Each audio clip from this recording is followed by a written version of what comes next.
Okay, gentlemen, we are officially live on here. I'm going to wait a minute and let a few people come on, and then we'll go ahead and get started. So, how's your day been, Eric? Long, man. Well, now we get to talk baseball cards, and I just want to say, guys, before we get started, if anybody has questions or they want me to read about some of the cards we're going to talk about, a lot of the information is in this publication.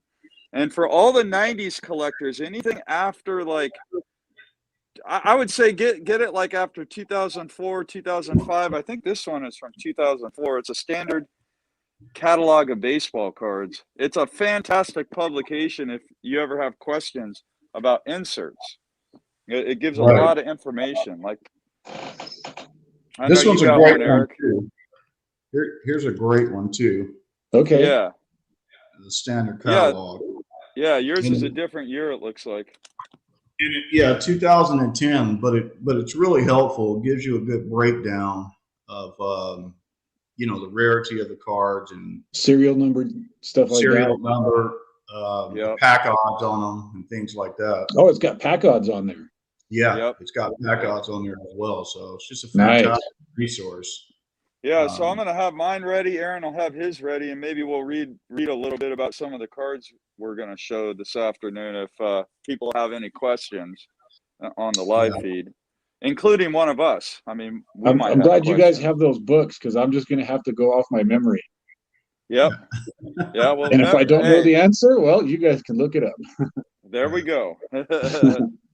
So we got one person's in here at the moment. So I'm just going to let a couple more people come in, and then we'll go ahead and just get started. Okay.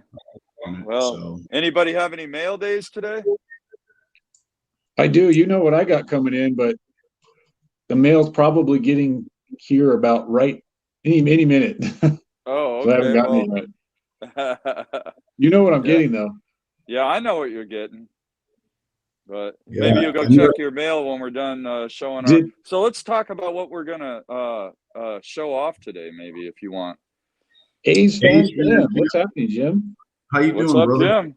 I got to meet Jim at the show in Fairfield. We had a great time at that card show. So that was a lot of fun. I wish I could have gone. Yeah. Awesome, man. It looks like you had a blast, man. You got a lot of good cards.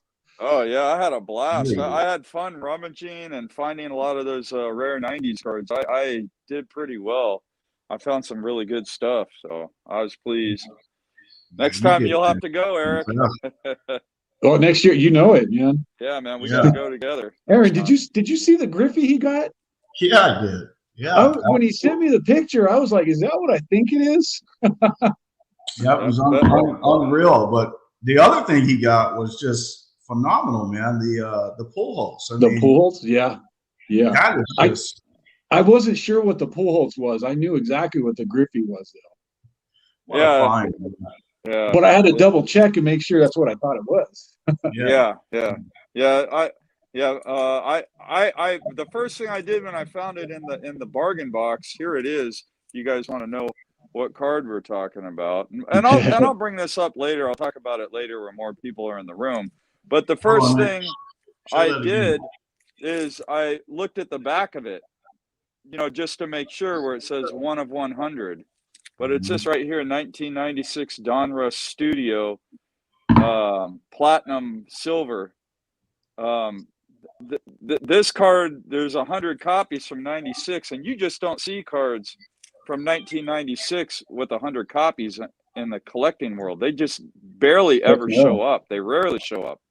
Right. And to have a Griffey just sitting in a bargain box, I had to do a double, triple, quadruple, and then I'll take.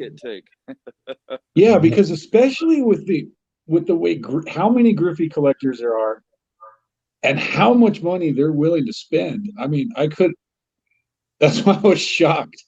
Oh, yeah, I couldn't believe it was unreal. There. And the funny thing is, the dealer knew what Mike, the card was. I hope you had a great Thanksgiving, man. Yeah. I hope everybody had a great Thanksgiving. I know Mike did a video talk about his Thanksgiving. Right. So anyways. So let's get started, guys. We got a few people in here. So first off, guys, thank you for joining me to share your top 10 90s cards with me. But first off, what I want to do, guys, if we can start this off in a way to where I got a lot of new subscribers to the channel. Eric, I know you got some new subscribers. Nate, you got some new subscribers to the channel. I kind of want to just ask you both just a few questions on just, why you collect the guy that you do collect. Nate, you're a baseball fan. Eric, you're a baseball fan, but you target particular players. Yeah. And I'm going to start with you, Nate. So why, you're a big Barry Bonds collector, but why? Why do you collect Barry Bonds? Well, when Bonds signed with the Giants in 1993, the Giants that first season won, I think it was 103 games, and they missed the playoffs by 1 game. And Bonds just completely captivated me. He was so good. And back in 93, he had speed, power. He could do everything. Complete 5-tool player. And I loved watching him play. And I enjoyed watching him play, even though I was taking a little bit of a hiatus from the hobby at that particular time. I wasn't collecting cards. I might pick up cards once or twice a year at a card shop, but for the most part, I wasn't actively collecting.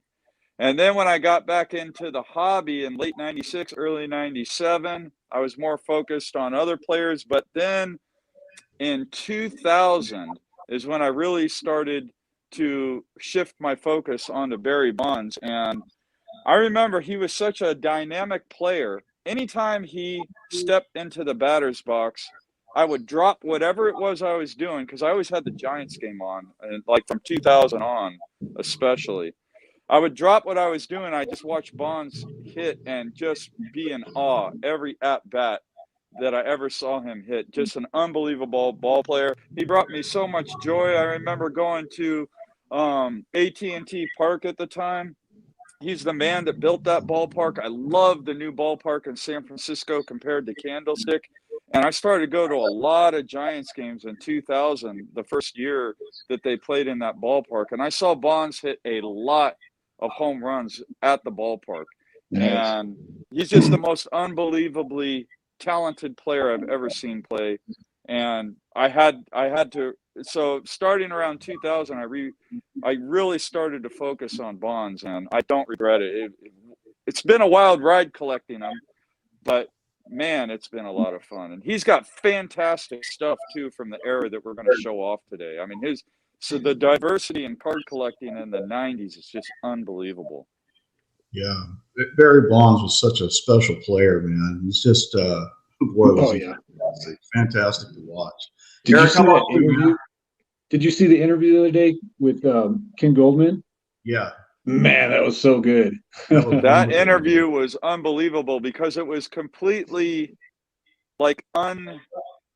It was just, yeah, it was like unexpected. It just happened to happen. I think it's a great moment in sports history. And you guys, if anyone wants to watch the interview, just type on. He was like, if this is live, they can see what I'm saying right now. Yeah, you could go on YouTube and just type in Ken Goldman, Barry Bonds, and it's like a 2-hour and 20-minute interview that was just completely, unrehearsed. It was very organic, and it wasn't even planned. I think Ken Goldman and Bonds were just BSing, and they decided to go live. Like we in the community do. It was unbelievable interview. It was truly fantastic, man. Saw a side of Barry nobody had seen before. Yeah, they talked about stuff I didn't know. Yeah, definitely. So Eric, Mark Mcguire, man, why? Tell us why you collect Mark Mcguire. Okay, so the timing was actually perfect because I had already played a couple of years of Little League baseball, but his rookie year was like the first year that I really got into baseball and really got into baseball cards. I started collecting in '86, but to be honest, I really didn't know who I was collecting. I wasn't familiar with the players. And then in '87, where I started watching baseball on my own, I started getting Beckett. I started learning about who the players were. And, my grandpa was a huge Oakland A's fan, and he was constantly talking about Mark Mcguire, when Mark was hitting a bunch of home runs his rookie year. And so as a little kid, so I played first base on my little league team because I was like the tallest kid and I could catch.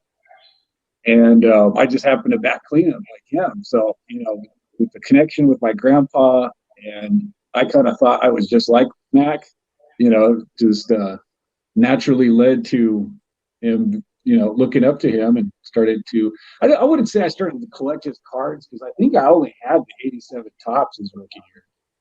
But I think it was that fall I got his rookie card. And then the following year, I was able to start adding multiples, especially with the '88 box sets. That's fantastic. And but that, I always talk about the beginning, but that continued all the way, through Pony League and all the way into high school baseball. And I really admired Mac. I wanted to, I emulated him a lot. And I just always collected his cards and was a huge fan from the beginning. Even when he had kind of sort of an off year in '91, he was still my favorite player, and I knew that he was going to make a comeback, and he did. Yeah, but, Mark Mcguire, man. Every time I think about Mark Mcguire, him and Sammy Sosa, Barry Bonds, those guys saved. Oh, '98, yeah, that was. I mean, that was just such a phenomenal. Everybody was glued to their television, man, to see the home run hit, man. The summer of '98 was so much fun to watch. Summer, I've never. There was nothing like it before. I don't know if there's ever going to be something like that again, but you knew it was. I think everybody knew it was special, especially because of the strike in '94, right? And seeing how a lot of people really left the game. I mean, I think it was very noticeable when I would go to games. The stadiums just did not have the same crowds. And '98, people got excited about baseball again. Oh man, that was such a fantastic summer, and I remember watching so much baseball in that season. Baseball Tonight, every night, watching the highlights, watching the home runs. At the beginning of the year, it was Griffey, Mcguire, and Sosa, and as the year kind of evolved, it became, by the All-Star break, it was all about Sosa and Mcguire. Yes. Yeah. That was funny that year, because a lot of people knew that Mcguire was my favorite player, but they really didn't know much about him. They would just hear me talk about my favorite baseball player. But then in '98, everybody knew who Mcguire was. It was crazy. The people that didn't even know about baseball were talking to me about Mcguire, So that was pretty cool. So Aaron, let's hear about you and Sheffield. So for me, obviously Sheffield, man. I mean, this goes all the way back to, probably '88. I heard, it's funny, man, a buddy of mine, heard about Sheffield before I did. And, he's talking about this guy that he thought, would really make a big name for himself. And I remember just watching television back when he played for Milwaukee, and I saw him hit one ball. And from that moment on, I said, I'm going to follow this guy, because he had such a fantastic swing.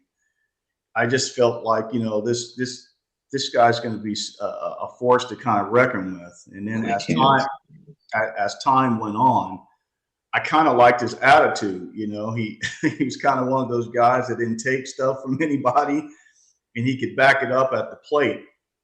And and that's what kind of did it for me, man. When I think about Sheffield, man, I always think about those times where, man, I would come home and grab a bowl of cereal, get on the couch, and he would smash one out of the stadium, man. And I just followed his career. He was an offensive machine, man. Just a fantastic ball player. And that's what did it for me, you know, was that moment back then in '89, the first swing. I just instantly gravitated towards him, and I've been collecting him ever since. So that's kind of my story. I remember back in '89 when I was in high school collecting cards, and I remember pulling that rated rookie Sheffield out of the Don Russ packs. Oh, yeah. And that was the card to pull. And then when Upper Deck came out, they had the Star Rookie Sheffield card. That was a hot card. And then the Future Stars Topps, you know, and man, I remember going after the Sheffields too when back in '89. And man, one thing I can really say about Sheffield is he had a lightning fast bat, real strong wrists, and his wrists were phenomenally strong too, because he would wave that bat in the batter's box like it was a toothpick. Yep. And then of course Sheffield, he just had that smile, like you could tell he was having a good time. You could tell he was having fun. He loved baseball, man. It was just such a finesse, man. I mean, when he would swing the bat, you know, even at, well, you know, if you go on YouTube, even at his age now. He's still demonstrating. I saw he was smoking a cigar. He was hitting bombs. Hitting him out of the park, man. He's just wonderful. So, but you know, Aaron, if the timing had been a little bit different, I think Sheffield could have very easily been the guy I collected, because I did collect him a bit as a kid, but I saw him play his AA season. We've talked about that before. And that was in '88. He played for the El Paso Diablos. He was a shortstop. So so he played most of the season here, and then he played a little bit in AAA, and then he was on the Brewers the following year in '89. Yeah. But I think maybe if I hadn't have already become such a big Mcguire fan, I might have, Chef might have been the guy. I always enjoyed watching him play. If Chef was at bat, I was gonna watch. That's for sure. Yeah, he was fun to watch for sure, man. All right, guys. Well, listen, Nate, thanks for sharing that, and Eric, thanks for sharing that too, man. Let's kind of get right into our top 10 here.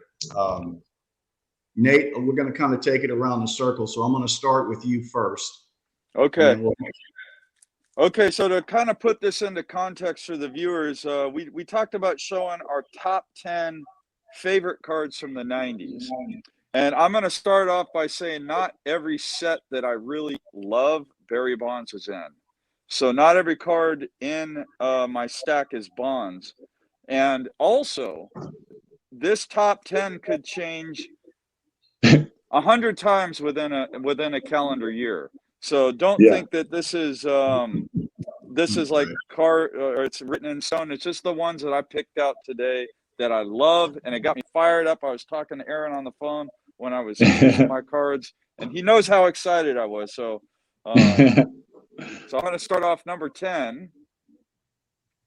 And so here we go. This card is from 1999 Flir Ultra.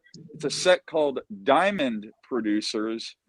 Ooh. And for everybody that watches my channel, they'll know I got this card at the show in Fairfield about a week ago. But I love this set. Absolutely love this set. Now I'm going to talk a little bit about this card. First of all, it's acetate. See the finger? Also, the image of Jeter is embossed. And then you got that cracked ice technology. So you got the acetate, cracked ice, and then to top it off, the card is die cut. And so at the bottom here, you can see it's die cut, and then the corners are kind of at an angle. So it uses 5 different technologies that you will see from cards in the 90s. And I think that this card is still way ahead of its time. You don't see people making cards with this much technology. You just don't see it. And that's what the 90s did, is it really allowed the companies to be creative. And if you look at the back of the card too, here, I'll show the back real quick. You can also see it's got that cracked ice technology. So it's just beautiful on both the front and the back. You can tell where it's embossed here. Just a phenomenal card. Love it. Bonds is not in this set, so I'm showing my Derek Jeter from this set. Absolutely love it. Coming in at number 10 for cards from the 1990s for my particular top 10. I had a feeling you might pick that. That's such a wonderful card, man. That's just fantastic. Yeah. Oh, yeah. All right, Eric. Okay, so my top 10, I would say they're not in order. Well, the 6 through 10 are not in order. The top 5 probably are. I think the top 5 are probably a lock. 6 through 10 probably change around often. But I think I've shown these cards before, but no, I got a few I haven't really shown. So, but this is one of my favorite cards, and this comes from 1998 Donruss. This is the prize collection. Yeah, prize collection, absolutely. So the shine on these, so not a serial numbered card.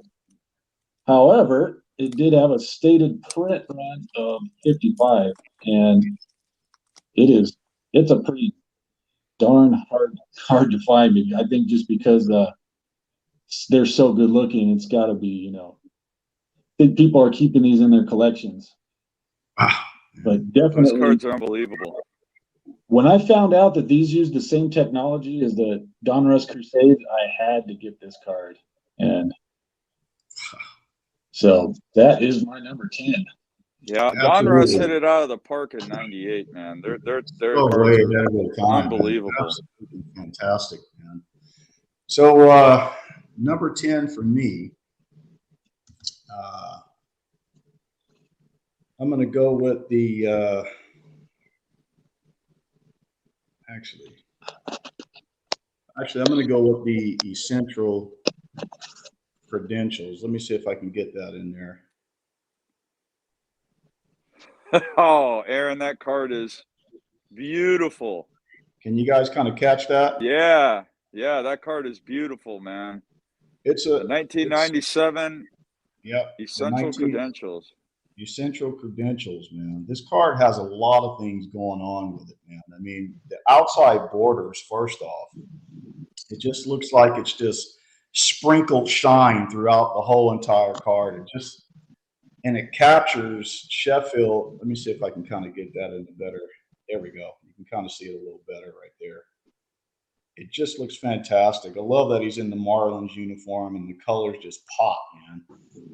And this one, of course, is serial number to 99. Just that card is gorgeous. Good looking card. I love the back of it too. Yep. Gorgeous card, Aaron. That's my number 10. Nice pick. For sure, yeah. Going back to you, Nate. Okay, all right. So number 9 is another card that Bonds is not in the set. And then everything else, I think, is Barry Bonds, the rest of my showcase.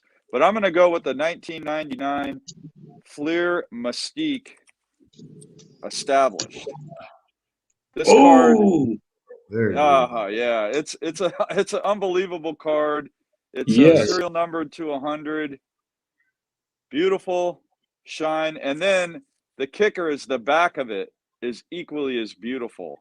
Yeah. And a lot of times when you're looking at a beautiful card, it not only does it have to be beautiful on the front, but you like to have a nice back as well. So that is coming in at number 9. The first two, I really wish Bonds were in these sets because these are unbelievably beautiful cards, and unfortunately, Bonds is not featured in them. But I do have a couple of examples, and wow, yeah, fantastic, man. Nice card, Nate. Thank you. Yeah, incredible. Eric? Okay, I don't know if I showed this one in the last video we did together, guys, but it's definitely one of my favorites. And it comes from 1999, UD Ionics. Oh, yeah. The holographics. I had a feeling you'd be showing that one off, Eric. You had a feeling? Yeah, Nate? Yeah, this is a card that I was on the hunt for a long time. Now, these are, they're not serial numbered. The pack odds, I want to say, I'm not 100% sure, but I think it's something like 1 in 1150. 1,150 packs, I think these were Here, seeded. So very tough pull. And if I have to take a guess, just by the amount of times that I've seen this, which is not very often, I would guess that it's I'd say the print run is somewhere around 30 to 50 copies. Yeah. Because you just not one that shows up very often, but really, really good looking card. So that's number 9 for me. Fantastic card, Eric. I mean, yeah, you just don't see those. Yeah. Is Chef in that set? No. Nope. Oh, Bonds is not in that set either, man. I wish. I got lucky. My number 9, I'm going to go with the grand finale. Ooh,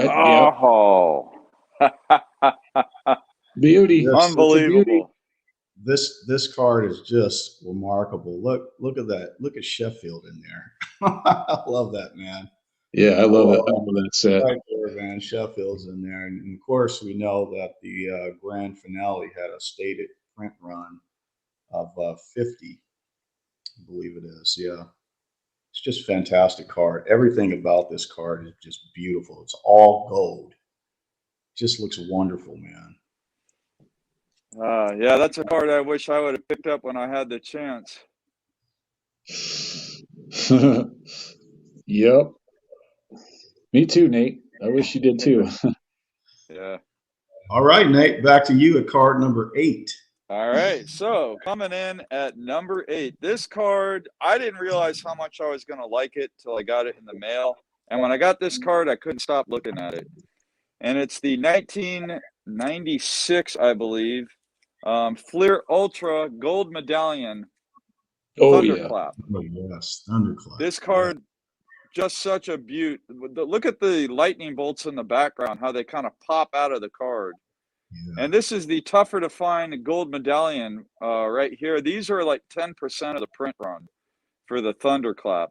Very tough to pull. I could look it up and see what the pack odds are. I think it was 750 packs. Yeah, I mean, just incredibly tough to pull. That would be like a pallet hit. Mm-hmm. You'd have to open up a pallet of product to pull one of these. But just beautiful card. Look at I don't know. I get mesmerized by the thunderbolts and that purple sky. And you know, as you guys are, many people may or may not know, but when lightning strikes in the dark, the background light can turn purple sometimes, and that's why they use that purple background. Oh, crazy! Beautiful card. Absolutely beautiful. Yeah, I remember when you got that card. Yeah, love it. Absolutely stunning, man. Wow. Man, I'm gonna upset some people because this card is ranked so high in my top 10. But you know, like I said, the the top ones, you can kind of mix them around in whatever order you want. So let's do it, Eric. Let's see what you got. What is this? Number 8. Yeah. Number 8. I went with the 98 TMG Precious Metal Gems. If I can get the light on this sucker right. It's but yeah, this is I mean, there's not a lot to say about these cards except that they're freaking beautiful. It has like the, you know, really unique technology they used on it. Cool picture of Matt. I like Mac. I like him always kind of with his after he changed his batting stance. And so beautiful, man. These were serial numbered to 50. Wow. So, but yeah, you guys, I don't think I have to tell anybody about how these just you don't see these come up very often. And I had to really, really shell out a lot of money for this because I didn't jump on it 3 years ago when I had the chance, and I didn't want to make the same mistake twice, so made sure I got this copy. Awesome, man. We lost Nate here for a second. We lost Nate. Uh-oh.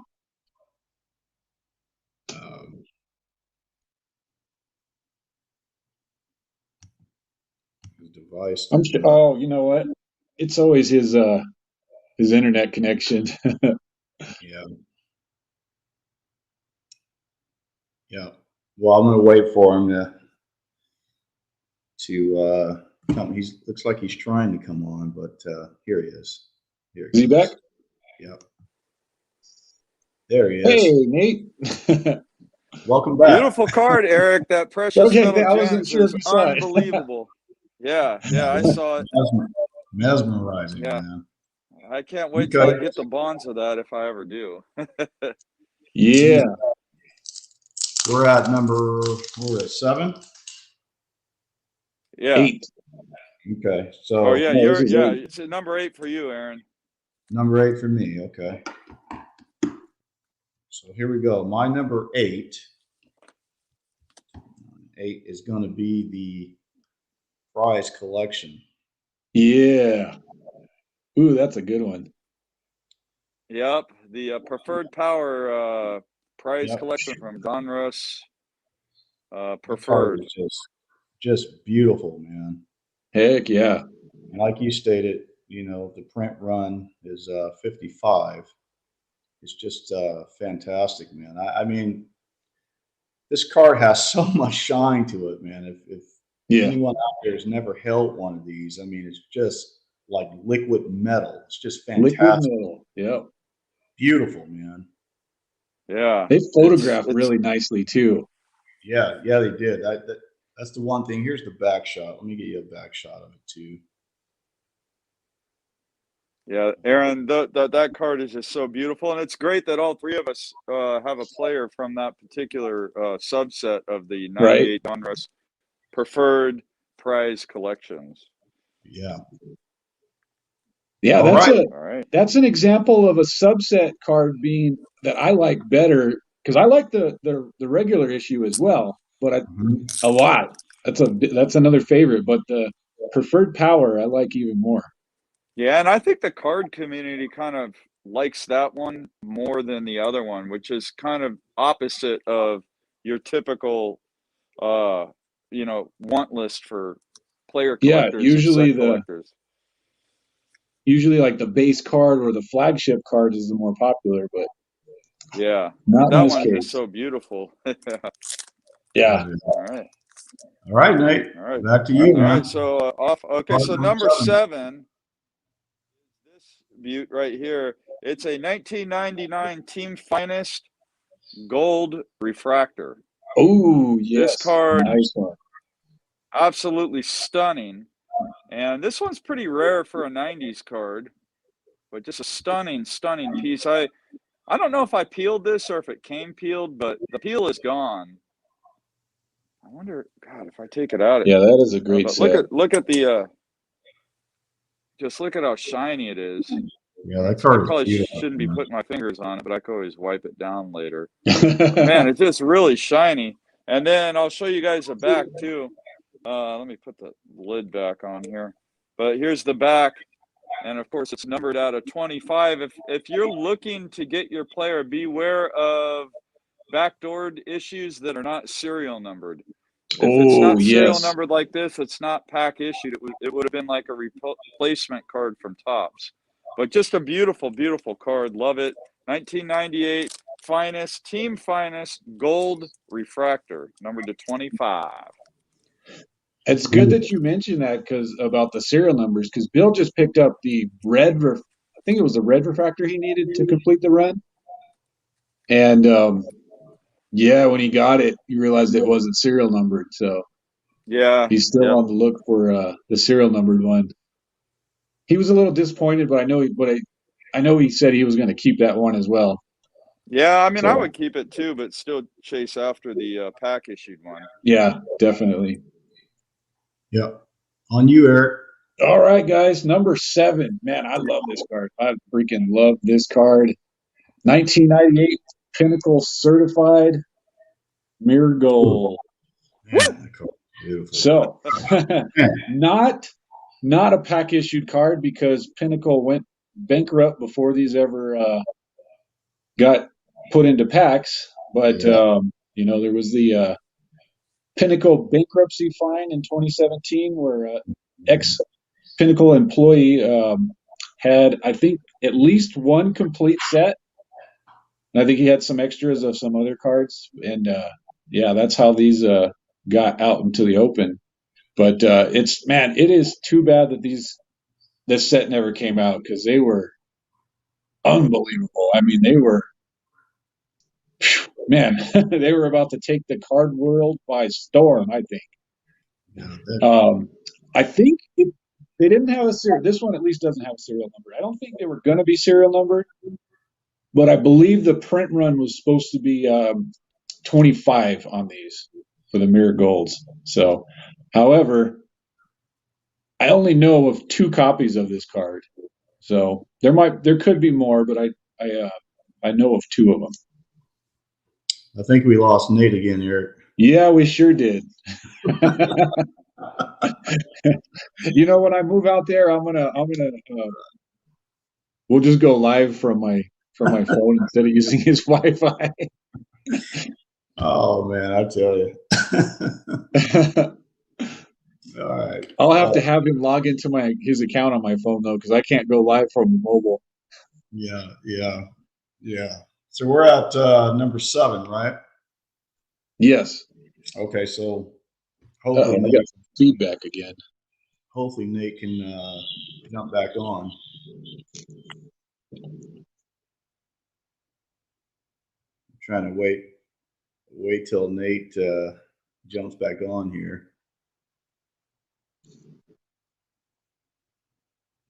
He's having some bad service, man. Oops. Are you having problems?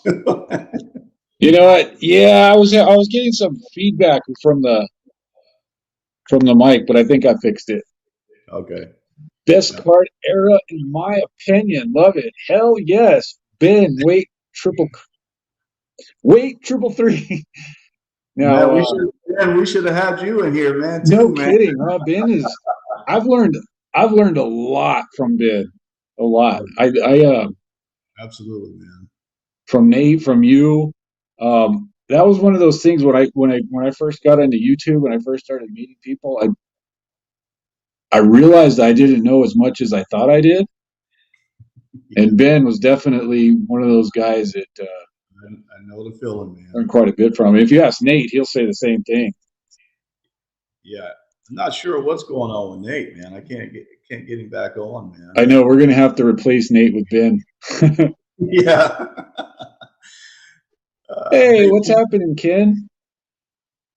Ken's a good guy. He just showed some killer Heltons the other day on his channel.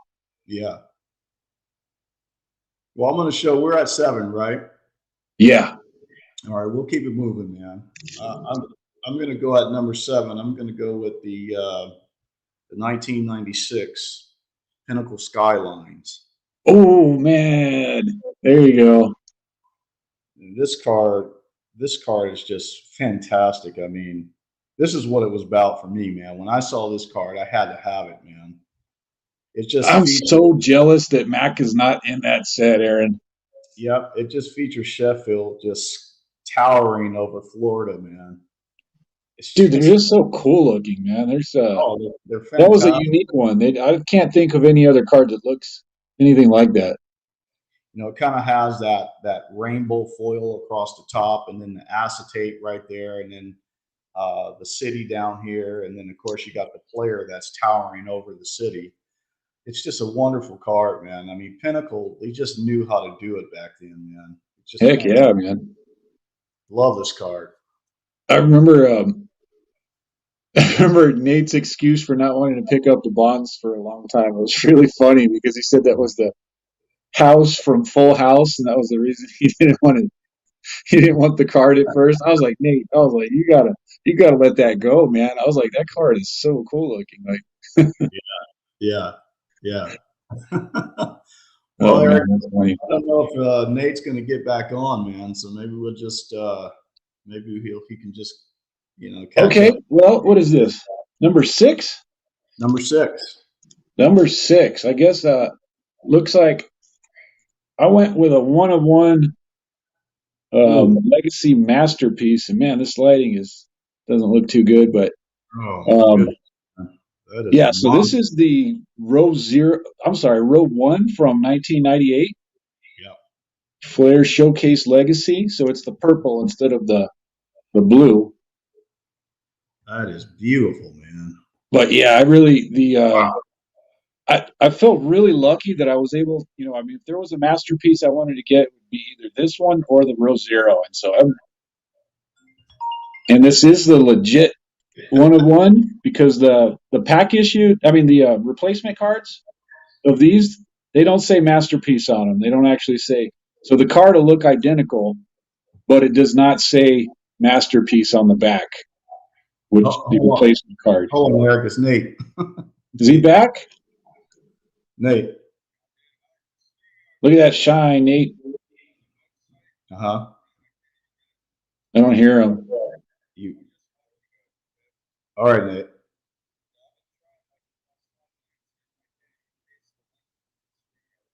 Is he back on?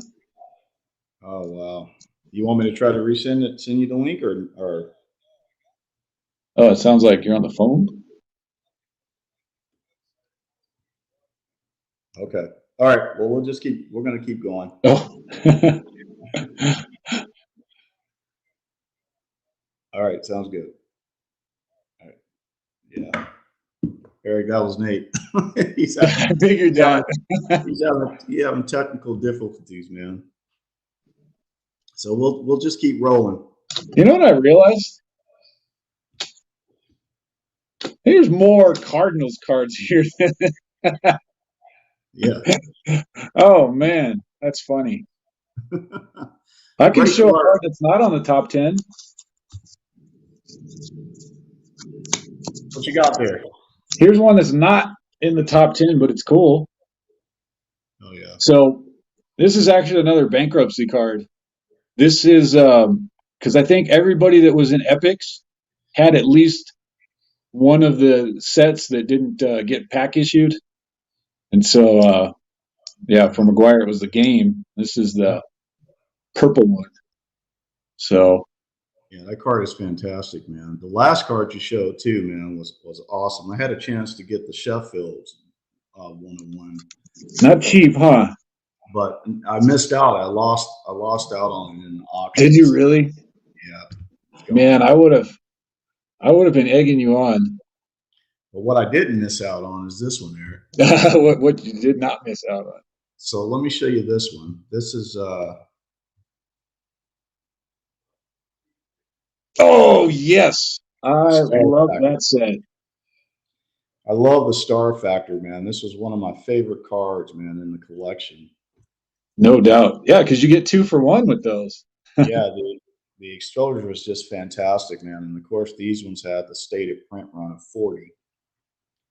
It was just fantastic, man. I love this card. You know, they really did a great job with the teal in there to kind of match the Marlins colors. Oh, that looks really good with that. And then the shine on it is just unreal, man. The entire card is just that refractor-ish type thing going on, and it's just beautiful, both sides. Heck yeah. Yeah, I love that one, man. It's funny because, like, literally right when we were going to start, I started looking at my stack and I started like, man, should I get the Star Factor? Should I get the Star Factor? I was about to swap it out with something, but I was like, we'll roll with this. I didn't want to. Yeah. Yeah.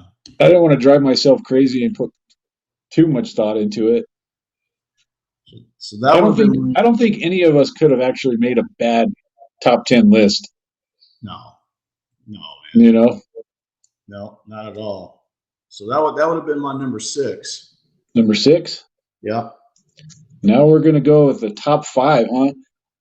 Aaron, this is should I show mine or should we wait for Nate? What do you think we should do? I'm not sure if Nate's gonna get back on. He said he's trying, but okay. Well, we'll keep rolling with it. If he gets back on, we'll just let him catch up or show what he's got. So, Aaron, I'm not sure if you saw this video. Mm-hmm. This is a pretty new pickup for me. Okay. This comes from 1998 Retro. Oh my goodness. It's the Quantum Leap, man. Yes, so that was fantastic. Wow. Yeah, what'd you do? I didn't know how cool these cards were until I saw it in person, man. And then this is one of those when when I saw it in person, I knew what the big deal was about these. It's Yeah. one of those type of cards, you know? Oh man, that card is sweet, man. Wow. So serial number to 50. Yep. But yeah, man, I asked Rodney about these. I was like, why the heck do you never see these cards? I started thinking, if what was the reasoning behind it?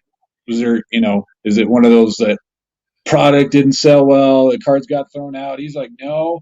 He's like, he goes, honestly, I think just people are holding on to them. Yeah. He thought that most of these are actually out, but just don't want to sell them.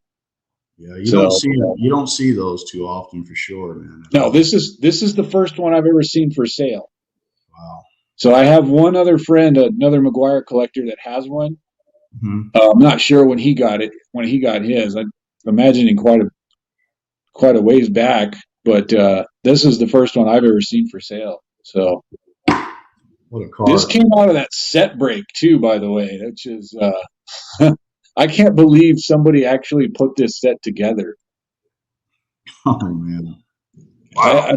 I'd like to know some statistics on that. How long did it take? I wonder how much money it cost to put that set together. It's a lot of work, man. It's impossible. I don't know if you could do that in today's day and age. I doubt it. I think the person that put this set together might have started it in '98. Wow, man, that is a fantastic card, man. But I'm thrilled for you, man. I'm glad you have that in your collection. That's just fantastic. Appreciate it, bud. No, that's one of Ben's favorite cards.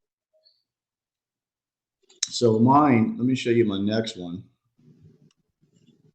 is the 1999 Essential. Oh man, this is love it. This is the Now, and these ones. Let me see if I can get it better. There you go. You can kind of see it a little better right there. And these ones were short printed to 36. Oh yeah, that's tough. It's a really tough one. I mean, you never see this card, never. And heck no, it's the definitely other one set collected. The other one to it, the counterpart, the Future, you never see that one either. Yeah. This is just such a beautiful card. I mean, there's a lot of stuff going on with it. You can kind of see that gold that just kind of waves through the card, and then it's kind of sparkly shine on the left throughout his last name right there. And then of course the back, you can see the short print right there. I think the 98s seem to be the most popular set from the Central Credentials, but I think I kind of like the 99 design a little better, to be honest. Yeah, well, I do. You do? Yeah. I like the 99 better than I do the 98. You know, the 98 has the color. It has the pink, and then you got the kind of that greenish yellow color. Yeah. You know, but I love the 99 Eccentric Credentials. Those are just beautiful, beautiful cards, man. Yeah, I had a chance to get Mac last year, and that was one of those I regretted not bidding on. I knew it was going to go for a lot. It was the lower numbered one. I think he's numbered to I think he's like 12 or 13. Okay. So tough card, and yeah, I was kicking myself after not going after that one. Yeah. Yeah. And and the amazing part too is it went for exactly what I thought it would go for too. Mm-hmm. And that's what made it worse. Yeah, I mean, people are going to pay, top dollar for them, man, because you just, of course, the rarity. Definitely, because I set collected, or people that collect 90s cards in general, because I know quite a few cards from everybody that aren't necessarily in player collections, but in people that collect 90s cards in general. Yeah, yeah. So, what mag holder is it? These ones are the Ultra Pro black mags.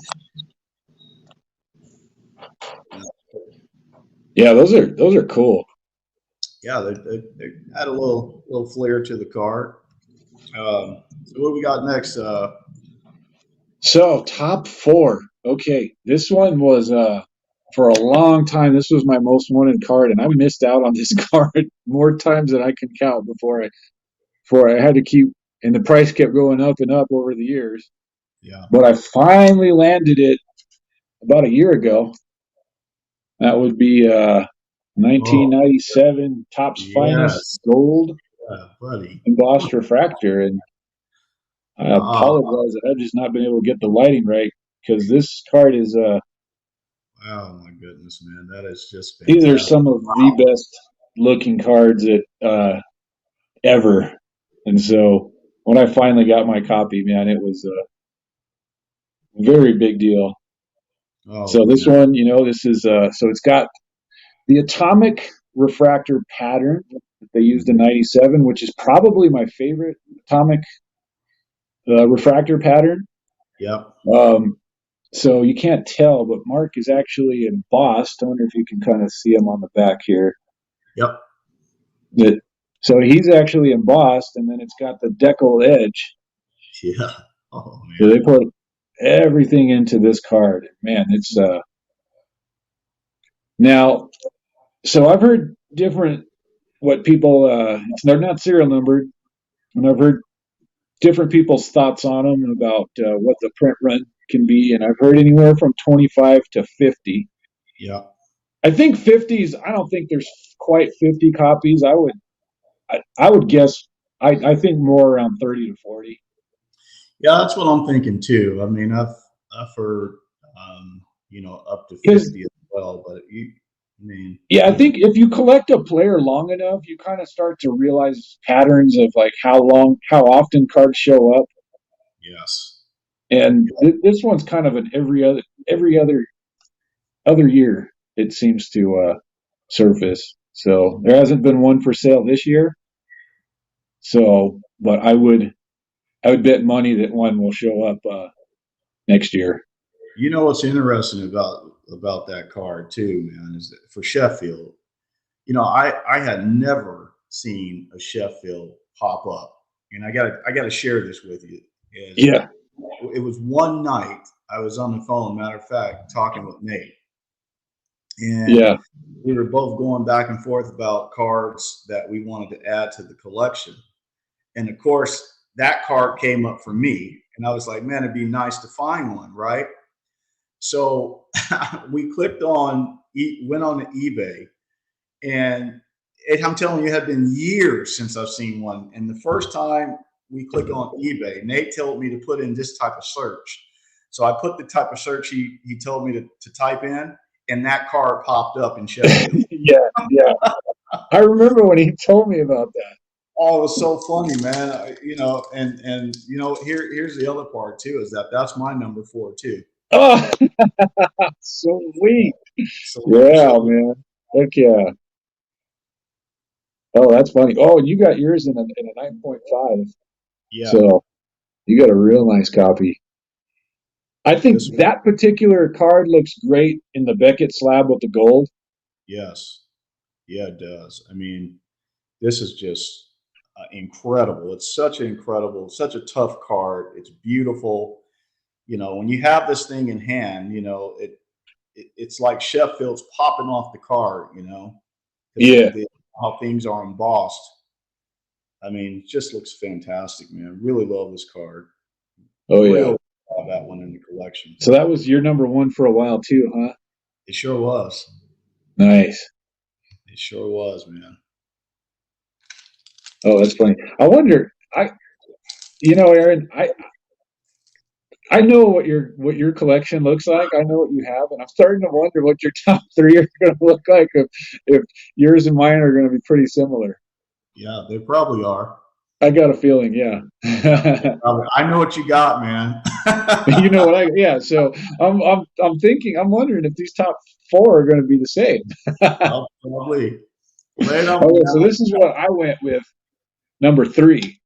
All right, let's see what you got. So I went with 98 Donruss Crusade Red. Oh man. So fantastic. Yeah, this I've said it before, but the fact that Mac's in a Cardinals uniform and it color matches with the red, I love that. The card is So, so beautiful. because I got a Jason Giambi, he's in an A's uniform, but I got the green copy because that's the one I actually wanted the most from Giambi.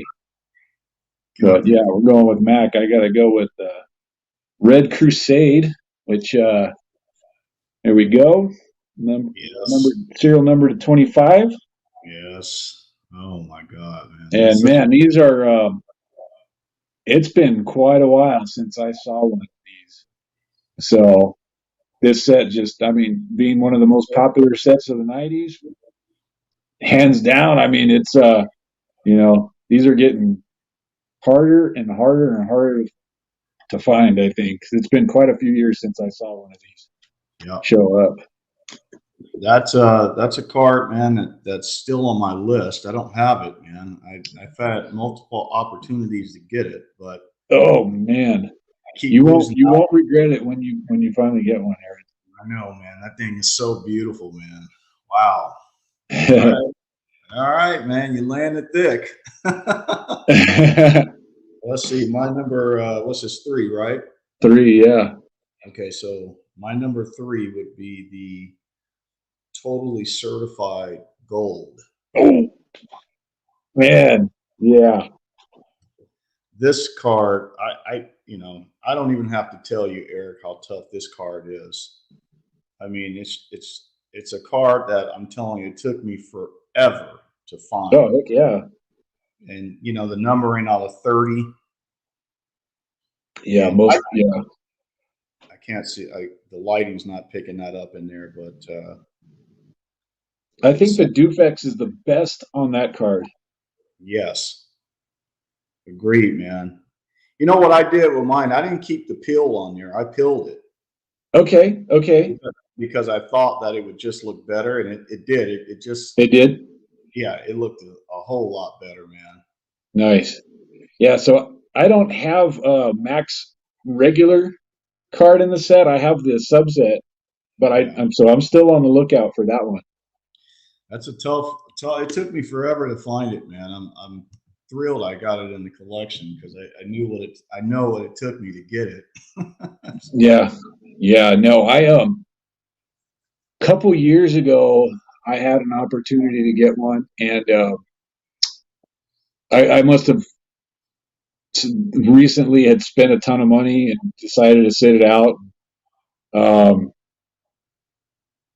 regret it. I should have gotten it because I think it's going to cost me probably twice as much now.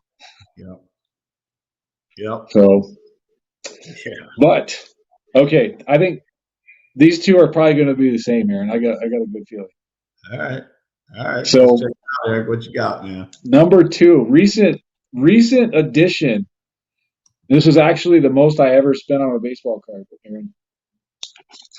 Was the 1999 Flir Brilliance wow 24K.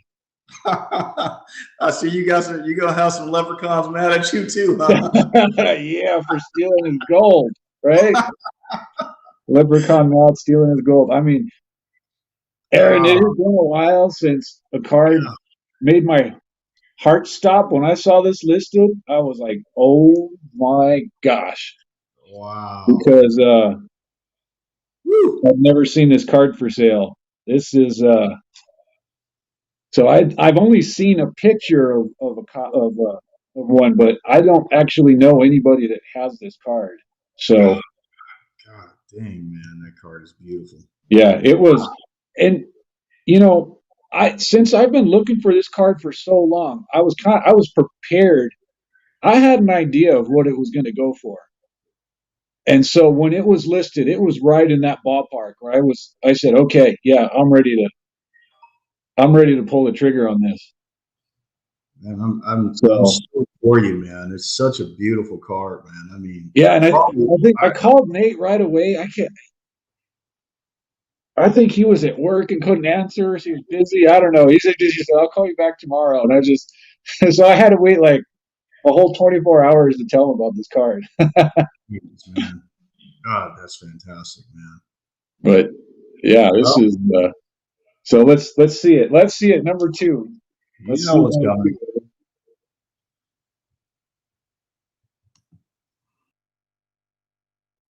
Not me. Boom! I knew it. Yeah. Absolutely, man. You knew it was coming right there. Yeah, you got great taste, Aaron. It's such a remarkable card, man. I mean, you know, you have it in hand. It just looks beautiful.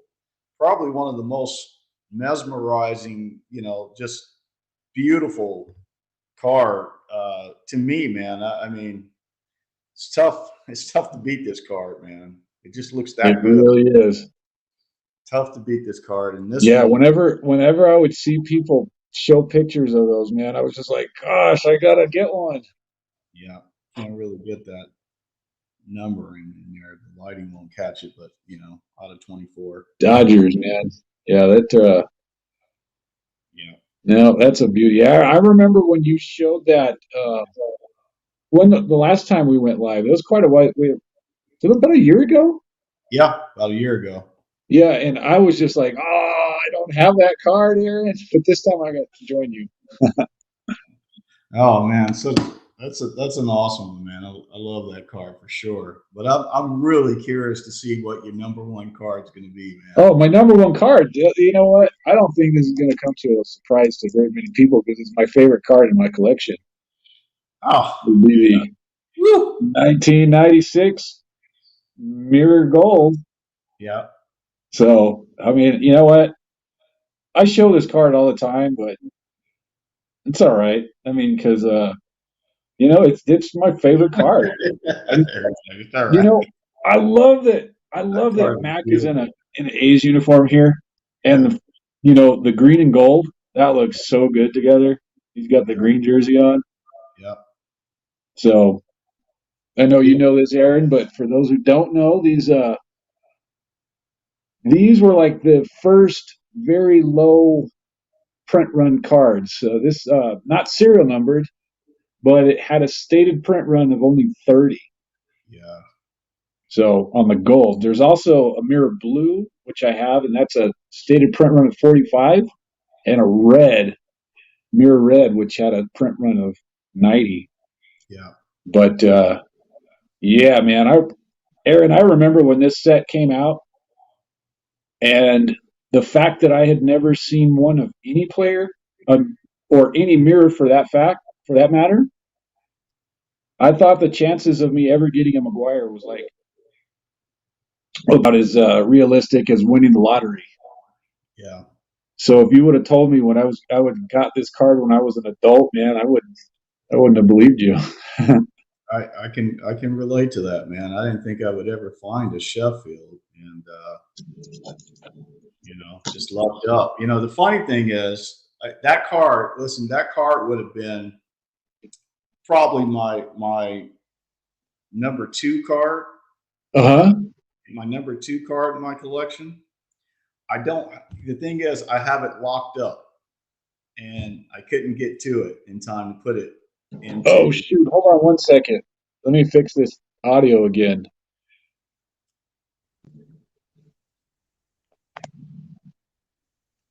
Talk to me, Aaron. Yep. Okay. Okay, I fixed it. Okay.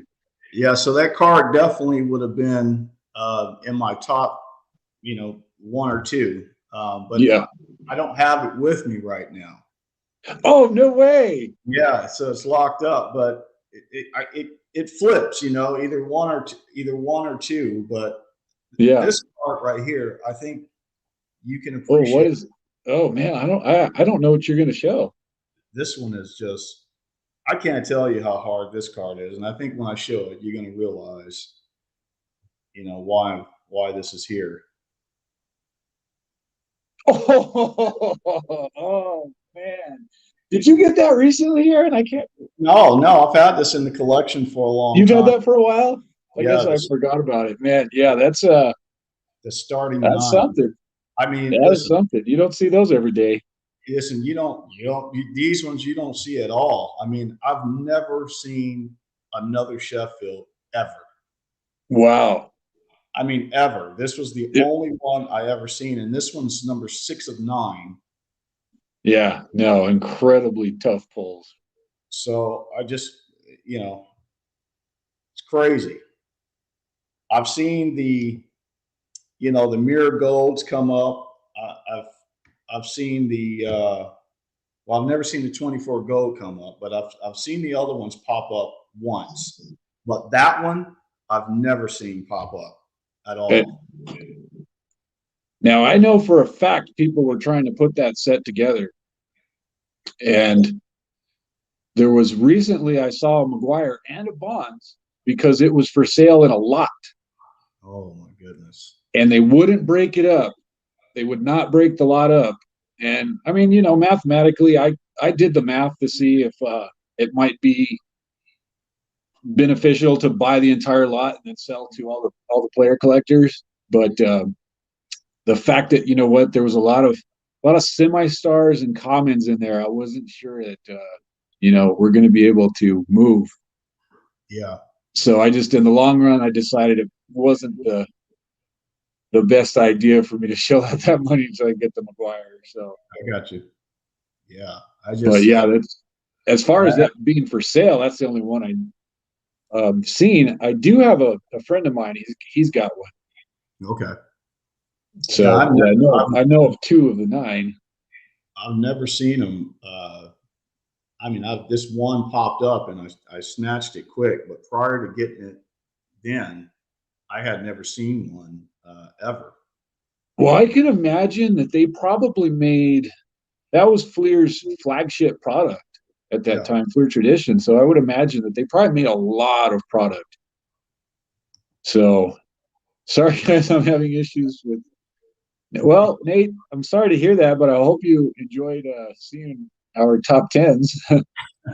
Yeah. Check this out. Here's another one, man, that could have easily made the top 10. I mean, let me show you this one. Oh, gold refractor. Yep. 99 gold, numbered 25. Yep. Yeah. That's a good one. Yeah, just don't see that one too often either. Heck no. I grabbed a stack of Pinnacle cards. I got, if we want to look at other brands, but I just grabbed a bunch of Pinnacles. Yeah, show them. Decided to show this one, the 1998 Epics, and this is the Emerald Moment.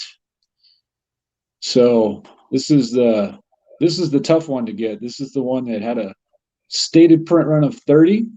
Yeah, I remember being at the National in 2017, and Ben and God, who else was with us? Somebody else was with us, but Ben and Nate found one in a box. I think it was. Our seller selling it. Nate got that card at a really great deal. Yeah, I've heard a lot of those stories, man, because a lot of people didn't realize that, because there's 9 of them. I guess they were pack issued. Yeah. And plus the 3 All-Stars. So, but a lot of people didn't realize that this was this one was short printed. It's such a fantastic card, man. The whole entire set looks great. Yep. So you don't have to get just the super rare one to enjoy the look of them. They all look equally as beautiful. Let me see if I can do it this way, Eric. I'm gonna copy the. See if maybe Nate can chime on this way too. Got an idea? Yep, I'll put the link down.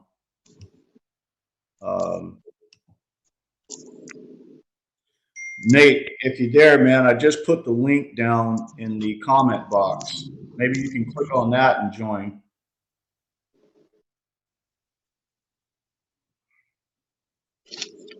Hey, Jeff.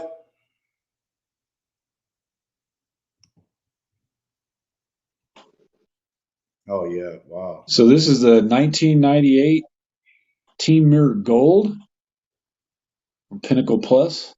Oh yeah, that's beautiful. So also not serial numbered, but this had a stated print run of 25, and it's got. Luckily for me, Mac got the good side. He's got the shiny side. Mo Vaughn got the matte finish on the back. Yeah, that's such an awesome card, man. I love that one. Because man, I don't know if I could have paid as much if Mac was on the shiny side. So, oh, that's great. Luckily for me, tough card, man. Only seen a couple of those. Here's another one too, man. These ones were one of my all-time favorites. Were the 96 and 97 platinum proofs. Ooh, yeah. You know, these ones, of course. Here, oh, Nate's back on. Let me get Nate in here. Is Nate back? Hey, Nate. What's up? What's up, Nate? Just showing the platinum proof. Weird, man. I could not. I've been trying for like a half an hour, and then you sent me that link. It worked right away. Cool. Underrated set right there. Yeah, I love that. I love that card, man. It's just great looking cards. It's just fantastic. 150. Yep. Max copy. I think that was the first set that featured him in a Cardinals uniform. Yeah, because that came out at the very end of '97. Here's another one too, man. I love all those press proofs, man. They're just fantastic. Yeah, heck yeah. Another one that could have made the are the diamond editions from Pinnacle. Oh yeah, that's a. Well, those are the Pinnacle inside. Yeah, those I'm telling you right now are incredibly tough. You know, I shared this story. You know, I had a buddy that worked for Pinnacle for a long time, and that's right. We did a little experiment. You know, he had, I mean, probably 20 cases of those cans. And how it works is per case, you get 24 cans in a case and one gold can. And let me tell you, we busted, I would probably say 5 cases of those cans and didn't pull one. No way. Yeah. Oh man. Now, if you do your research on the card, according to the book, I think it's 1 per every 67 cans. I think it is. If you look that up, I think it's 1 per every 67 cans. I think you're right. Yeah. Okay. It's somewhere around in there, and we never pulled one. And that's I'll show this card right here. Yeah, I'll show the card. Oh, okay, you got one. Yeah, the card is incredibly rare, man. Yeah. Let's see where. So I'll show some of my top 10. I was putting my cards away when you sent me that link, but I'll show some of them that I still have out.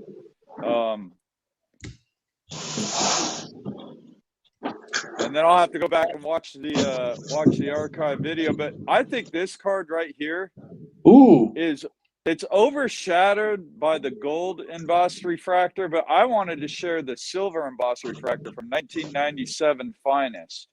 Yeah. And I'm sure you guys showed off your gold embossed. I wasn't on here, so I didn't see it. But yeah, we sure did. This is a did. silver embossed. Yeah.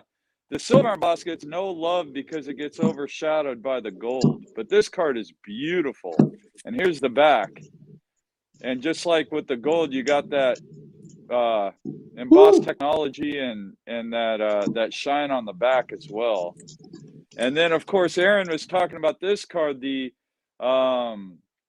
diamond edition, and this is 1997 Pinnacle. Love the die cut action, and yes, these cards are tough to find. Heck yeah, I remember when you got that card, Nate. Yeah, and I'm so glad I bought it when I did. This card is absolutely magnificent right here. Hey, what's up, Alex? I love that. I'm sure you guys showed this one off, the 93 TOPPS Finest. Actually, no, believe it or not. Actually, Nate, no, that wasn't in our top 10. Okay. Well, the reason why this card is groundbreaking, right? This is the first refractor, and they did such a good job in 1997. Look at that etching, like around the wristband and the Giants logo and the name and the background. Everything just pops. And these cards, the shine is mind-boggling. It just really pops on these ones. And yeah, then, Aaron, I know you shared. Oh, what's that? Go ahead, Nate. Okay. Go ahead. Yep. Okay, so and I wanted to share the regular credentials with you guys. Oh yeah. Oh yeah. But the 1997 credentials, not the essential credentials, the regular credentials. This one's pretty sweet looking as well. Right. And I love the numbered to 299. So got all those. And then another one of my favorites. This wasn't in my top 10, but I had these out put aside to kind of share afterwards. I'll grab more of my top 10 that I had. But these Century Legends from 1999 Upper Deck. Oh yeah, these great cards set. are phenomenal. And players that have played on multiple teams will have more than one card in the set. Bonds, of course, was with Pittsburgh and the Giants. And so I got one of each on these. But, man, I think Matt got robbed. I don't recall him having an A's card in that set. Huh. Yeah, I mean, maybe I'm wrong. Maybe that's not how the set is determined. Maybe you got lucky. Yeah. And then here we go. Oh no. Okay, that's enough for me. I'll go dig up more cards to show you guys while you guys are talking. Yeah, this one too, man. I mean, this one is such a tough card too. Way ahead of its time, man. The Bowman's Best. Oh yeah. That card is beautiful. I mean, I agree. I love that one. Jesus. Pretty much, yeah. Love those, man.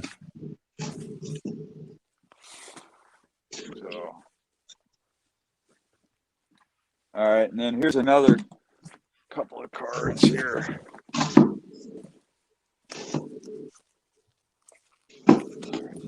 So here's the Pinnacle Gold Artist Proof. That made all three of our top 10 non-tops lists. Remember? Yeah, I have the bonds of that. That would have been on my list. Well, maybe I can't remember if it was on my top 10 or not, but I got the bonds of that one. Those are so tough, man. That card is beautiful, man. Heck so here's one that was on my top 10. Oh yeah, I don't know if you guys Nate. shared yours. Actually, Eric, I don't think you have this one. I do not. That's the one that I need to complete the legacy run.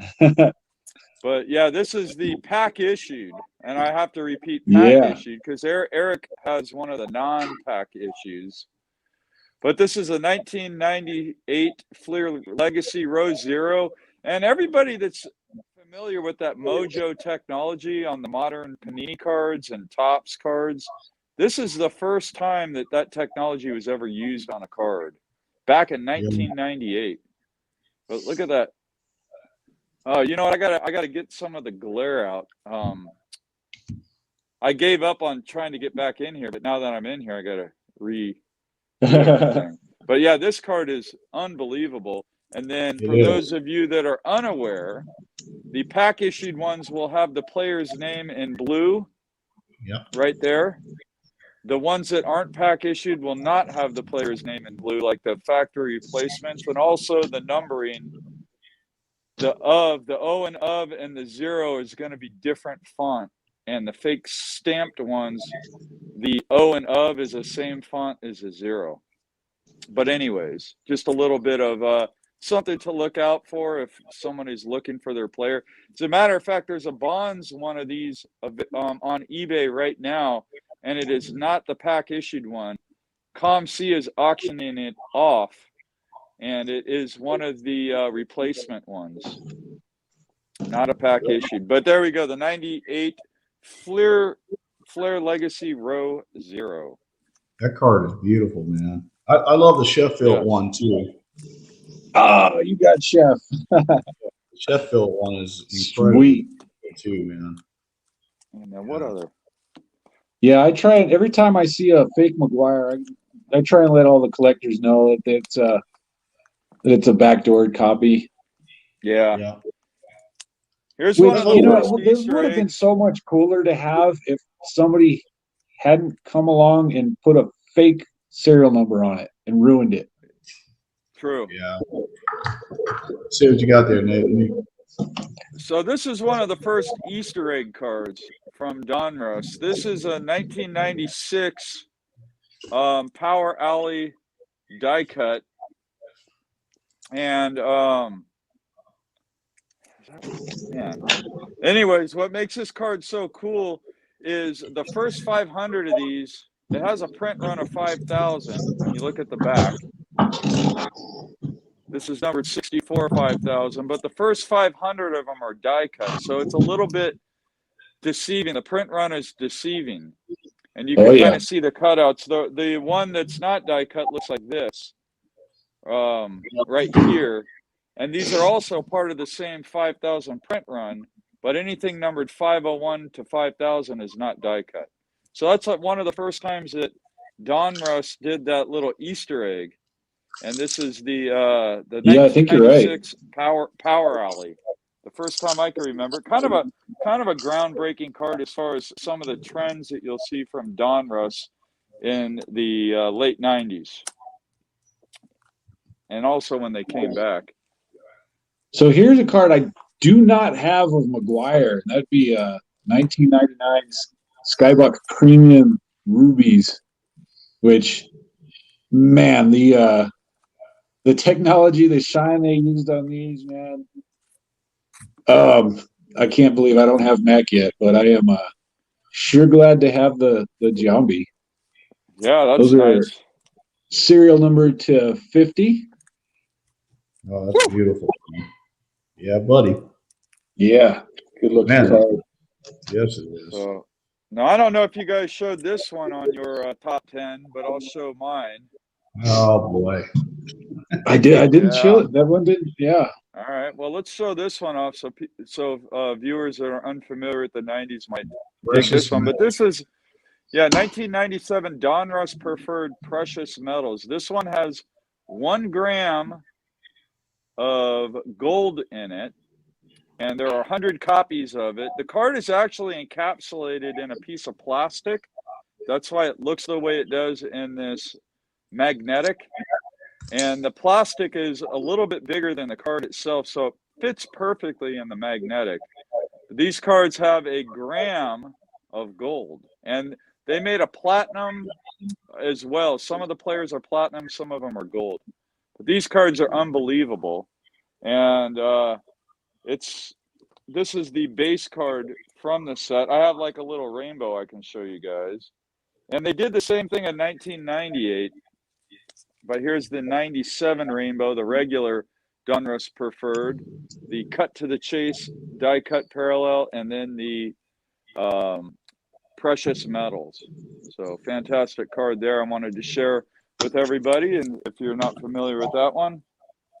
That's nice, man. Really nice. And then I'll show one other one I had put aside. You guys showed off the... I know I'm taking over, but I was gone for a while, so it's you all guys right, were showing off the power. Yes. And luckily all 3 of our players were in it, but there's also the field box from that set. And this is the one I wanted to show off in mine, but you could see like where it says collections there. Mm-hmm. And this one also has a print run of 55. But just a beautiful card, and again, that liquid metal, like that refractive liquid metal, glassy refractive liquid metal. I mean, the card is just unbelievably spectacular, and I am so glad I scooped this card up when I did. You don't see them very often anymore. They're a staple in the hobby. Card is beautiful, man. Thank you. No, none of us show these right here, Eric or Nate. We didn't show any of the fractal matrix. Oh yeah. Yeah, I'll show you the one This one is just a beauty. It's tough too, numbered out of 20. Yep, tough card, man. What is material is Sheffield made out of? The cloth. He's what? His is made out of the cloth. Yeah, Bonds okay. is made out of like leather. If you want, I got the bonds here. Yeah. Yeah, man. Oh, hold on, Nate. Let me highlight it. Yep. Yeah, I pulled mine aside. Funny story on this card. I bought it probably about 4 years ago for like $105. And I remember the seller had it on it 200 or best offer, and I put in an offer of $105, and the seller took it immediately. Now this card would sell for easily, probably in the neighborhood of 1,000 or more, but it's numbered 9 out of 20. Just a beautiful card. Yeah, that card is fantastic. Yeah, Leaf. They made way. some unbelievable stuff back in the late Wait, Nate, 90s. Nate, bring that card back out.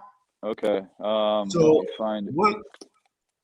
There's a lot of stuff going on in the background right there. What is that? Is that the crowd or what's in the background? Oh yeah, that's the crowd. Oh, man, it kind of uses an image like from the 1920s, because you got guys in like their fedoras and top hats and stuff like that. Yeah. So I don't know why Leaf used that picture, but I sure do love this card, man. Yeah. That's and awesome. it's made out of like it feels like leather, but I think it's cardboard stock that was meant to feel like leather. Oh, look, Eric has it too, huh? There you go. Yeah. That's fantastic. We all got that one. That's tough a tough card, one, man. It's not every day you see 3 guys have their player, man. That's a tough one. Right, numbered to 20. Yeah, I mean, you just don't see them. Heck no. So I'm not sure if this sold or not at the National, but somebody had it at the National. They were asking $1,500 for it. Not sure if it sold, but yeah, that might be the only other copy I've seen, to be honest. Oh, that's incredible, man. Wow. Yeah, they just don't pop up too often. Congrats oh, on that. Here's one I forgot to show. What year is this thing? I want to make sure it's 90s. Yep, it's 1999. This card is unbelievable. A Date with Destiny. Oh, man, I don't got that card. Oh, does Mac have one? He does, and it's I actually have one that's not die cut, so it's the backdoored issue. Oh, okay. Yeah, this one's do not have that one. The shine on it just looks incredible. Just like it's like super hollow foil or something. It really pops. But this card here, yeah, this is another tough one to find.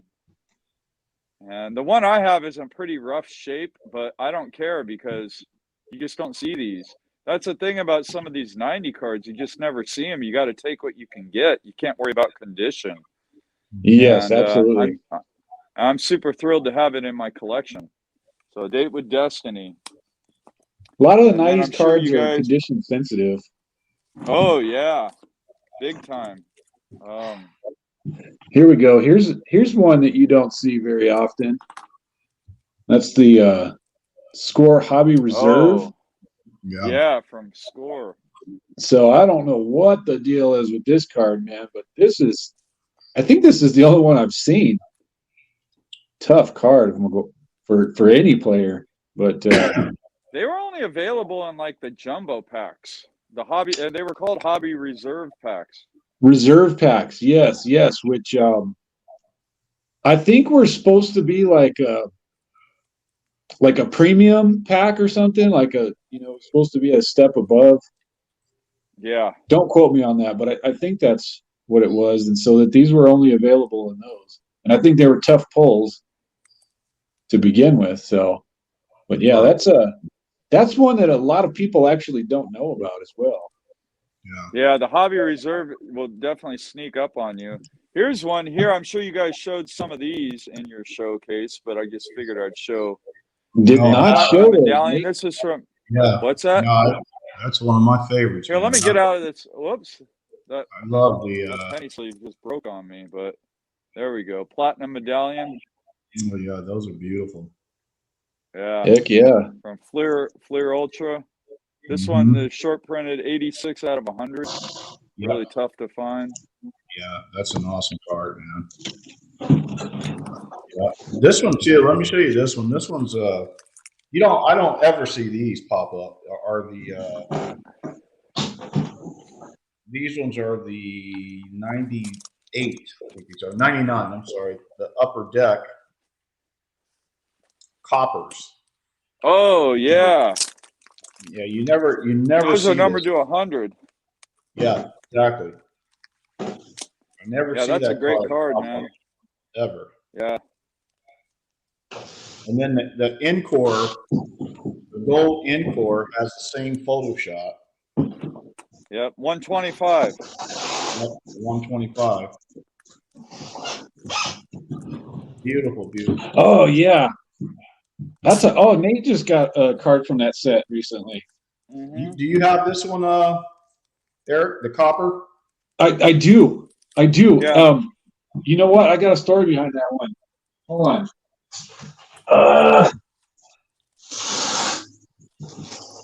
So I have a weird one. If I can find it. Here, let me put it on my. What do I got over here? While you do that, Eric, I'm going to show this one too, because go for it, buddy. You don't see the gold. Get that. The upper deck gold from the 90s at 94, 94, I think it is. Oh yeah. Yeah, the gold signature. Those are like one a box, and there's like 700 players in the set or something. So think about that. You'd have to open 700 boxes just to get your guy. Yeah. Heck yeah. Yeah. It's a beautiful card too. I didn't realize that's why that was such a tough pull, Nate. Yeah. Yeah, because I made a parallel of everybody, man. Yeah, good to know. So check it out, Aaron. I need to get my specific. Oh yeah. So this is the gold version of what you show, because yours is numbered to 100, correct? Right. This is the gold one, which I can't remember I think it's Series 1. These were one of ones, the golds. Series 2, they were numbered to 10. Wow, man. But Mac is this is a one of one. However, I had to ask a couple people about this because the one of one stamp is supposed to be right here. Yeah. It's not. And my friend Rodney thought it was real. Well, you guys know Rodney. Rodney thought it was very interesting. He said because the replacement cards had actually been they hand wrote the serial number 1 of 1 on there. So I'm not sure what the deal is with this card, if it is in fact the 1 of 1 and they just didn't write the serial number on it, or if this particular card was backdoored. But Rodney thought it was really of the two, because he had not heard of any others in the set from this set being backdoored. Interesting. Yeah. So, wow. Well, here's one that's always a favorite. Man. So the 1999 Pacific Revolution, and yeah. So Absolutely. This one here, you could see this one's real tough because it's like embossed right there, and it looks like the base card, but it's embossed. But it is numbered 40 of 99. But the numbering is really small, and you really have to look for that embossed mark. So these cards kind of get lost. A lot of people don't realize what they have when they have it. And then this one here is beautiful, the Shadow Series. And if you get it at the right angle, right here, you could see it's embossed. It says Shadow Series, and it uses that platinum blue that I love. So, and then the red is actually the rarest one. This one, there's like 63 copies, but just love that one. That's fantastic. That foil. Whew, beautiful cards, man. Yeah, these refractors, man. What you got, Aaron? show you this one. Boom.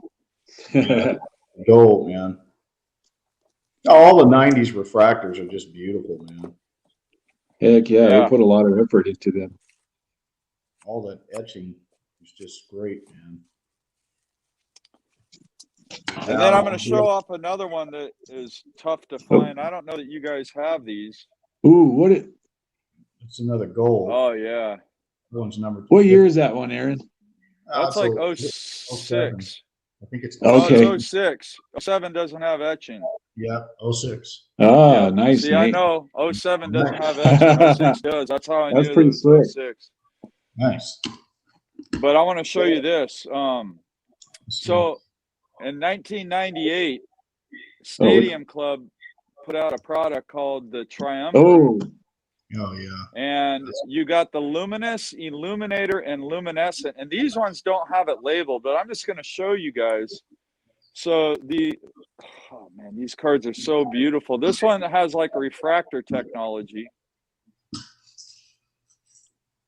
And then the one that gets a lot of people, this one's like acetate.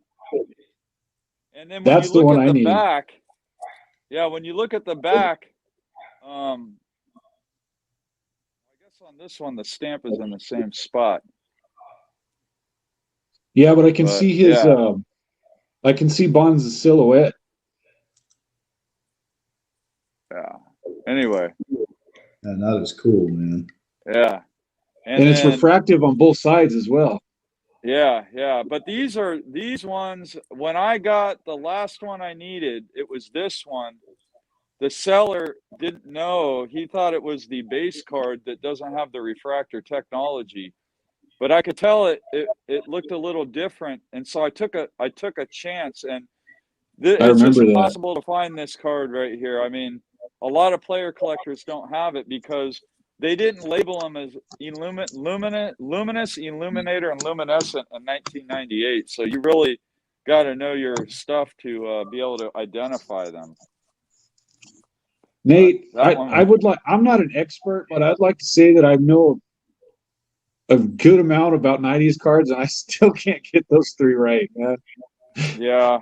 Yeah, I mean, I usually have to look them up because you're right. I forget sometimes as well. And then here's a gold label. Gotta love those. Yeah, the red. Gold labels are incredible. Aaron? Yeah, the red. There's two of them. Yeah, the red labels are what, numbered to 50 or? Well, there's 25? one different in different classes. There's, two different classes. I think 100 in class 1, 50 and 2, and 25 for class 3. Class 3, yeah. I don't have any of the red labels. I only have the ones numbered to 100. I don't have I can't remember seeing the others. This is class 1 and class 2. I don't have class 3. Okay, wow. Damn. Even to get to class 2, Aaron's pretty impressive. Yeah. Now here's a retail exclusive that you never see. That's all right. Sorry. Sorry. That's okay. I've only seen 3 copies of this card of Barry Bonds in particular. And you had one time I had 2 of them. Now I only have 1. I traded the other one actually for another card that I showed off on here. But this card is very difficult to find right here, and I'm very proud to own it. This is a very clean copy. My other one wasn't the cleanest of copies, and I was more than glad to have it. And when I got a hold of this one, it's the red Prism from '99. I was super pumped. So very tough card and very beautiful looking. So it's not a hollow foil red. It's just like kind of a mirror red, I guess is what you would call it. It has like a mirror finish on it, but beautiful card. Speaking of retail, so collector's choice, you had your Star Quest. Oh yeah. And this is card there. This is the home run. And I know several people have told me they've never seen their player. I'm sorry, did I just show the triple? I just showed the triple. I think it looks no hollow foil on that one. Yeah. Wait a minute. I promise I got the there we go. Here's the home run. Nice. So the triples are pretty tough too. But yeah, I know quite a few people that have never seen their player the home run. And then the following year, when they did it in '99, they had the gold Star Quest. And man, this is a tough card. I've only seen a couple that of one's a print run of 100, right? So yeah, they're a print run of 100, but it certainly does not show up like a card numbered to 100. It shows up more like a card numbered to 10, 25. 25. Yeah, I've only seen a couple of Mac. Yeah, and then the 98's got 100 front run of a state serial number of 100 as well. Yeah. See what you got there, Nick. I'm sure. Aaron, I think I saw you show off yours, but I don't know if you showed off yours, Eric, or not. But the Pinnacle Artist Proof Gold from 90, I think it's 98. Beautiful card here, and it's the first time I think Pinnacle ever did any kind of numbering to 100. You don't see numbered cards from Pinnacle very often. And then, of course, they went out of business before numbering really got mainstream. Now, here's another Pinnacle card. This one isn't worth a lot of money, but it's one of the most beautiful 90s inserts. That Dufex technology is just incredible on this card. That's one of my favorite cards card, from the 90s. Yeah. I mean, they tend to sell a little better than they used to, but it's just such a beautiful card. Now, what set is that? It is, I think it's, let me see what year. Because Mcguire's not in that, so I'm not, I know that card a little bit, but I couldn't tell you what set it is.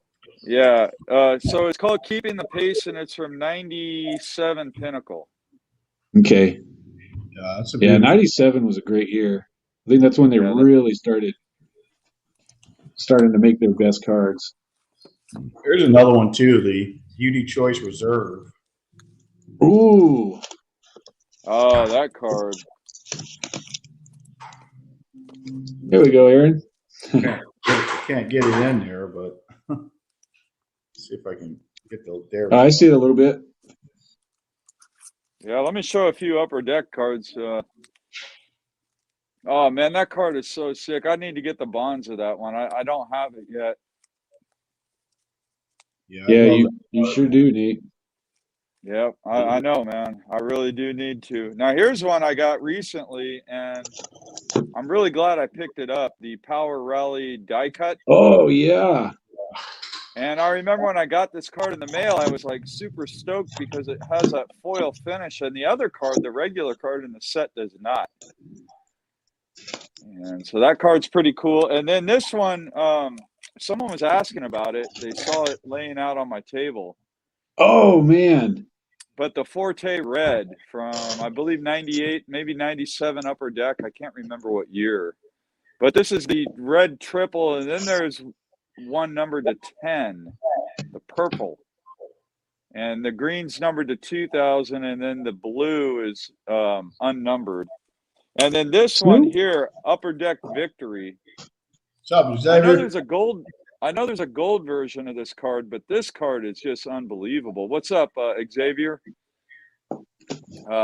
The Ultimate Victory from 1999, Upper Deck. Unbelievable, man. You gotta love that. And this is from a cheap product. It is numbered to 100, but the Ultimate Victory from 1998 or 99 Upper Deck, just beautiful. Yeah, I think mine too. Oh man! Oh, there you go. What a card, Aaron. So, let me see what you got. Just mentioning there's a gold. So, oh yeah, there you go. Now this is a pack issued one. So if you see right there, you can kind of make it out. It says 1 of 1. Damn. So, just sick. Now, Eric, your collection just trumps most player collections, man. You guys got some unbelievable stuff. Well, the thing is with Mac is to be honest, it's a little bit easier to get the Mcguires because he had a whole subset of about Oh yeah, I know. about 20 cards or so, 25 cards. So there's actually, yeah, that's one of the subset. Yeah. but still not very easy to find. Oh yeah, that's a good one. Yeah, the Radiance. Right, no, it's not the Radiance. So you guys were showing these off earlier. I'll show mine. Yeah. Yes. 1999 SPX Radiance for the win. Yep, Radiance. See what you got there, Nate. Yeah, the Encore and the go. regular upper deck. Got both of these. That's nice, and you're man. right, these are underrated, man. They Love are. the cards, especially the Encore. The Encore is numbered to 125 and the upper deck's numbered to 100. And one has like a copper metallic finish. The other one has like a gold hollow foil finish. So great I really looking like that cards there. Encore. Yeah. Yeah, here's another one too, man. I think this card is so underrated, man. The Signature Series press proofs. Boom. Oh, Yep. that card is underrated for sure. And you hardly ever see anybody showing those. No, you don't. You don't see any people showing them, man, and they're tough. I think the stated print run on this was what, 66? Is it? No, I think it's 150, if I remember. I don't know if this one was 150. We could look it up. What year is it? You guys got your books. I think it's 100. 150. 1999. What year is it? I think this is 96. Yes. 96 Leaf. Yeah. I'm gonna look it up right now in this almanac here because I'm not sure what the print run is on that. Yeah, I think it's. I think I'm going 150. But I think it's 150 of them. I'm pretty sure it's 150, but I'm going to say. I'm gonna look it up. I'm going to say 66. See what happens. It shows up like a card number less than 66.